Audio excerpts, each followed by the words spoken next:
Naixí en Boitaquerol, molt proper de l'església Sant Andrés.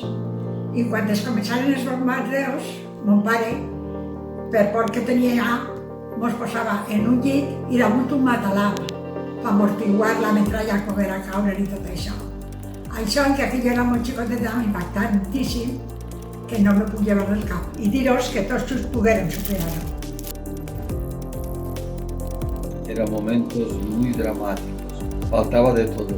Y para sacar adelante, mi padre se duplicaba y trabajaba en la fábrica a turnos, una semana de día y en la otra de noche. La luz en las casas era muy tenue y la soledad daba miedo, y mis padres viajaron con mis abuelos a Barcelona. A los 14 años empecé a trabajar para ayudar en la casa, pero a pesar de todo, recuerdo que había mucha solidaridad entre los vecinos. No os preocupéis, esto también lo superaremos y después os quedará en el recuerdo.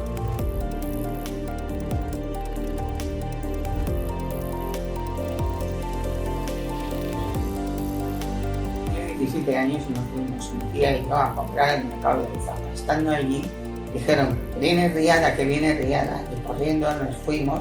Y al llegar a la calle de Burriana, el agua nos llegaba por la rodilla. Íbamos cogiéndonos a las verjas y puertas hasta llegar al patio. Llegamos asustadas a casa, todos juntos Podemos.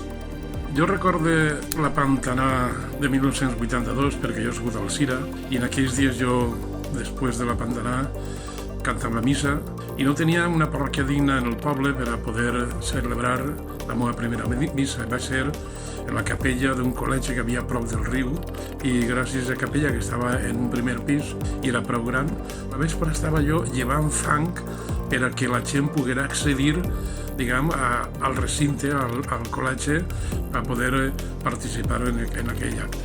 Bé, tots junts ho passarem.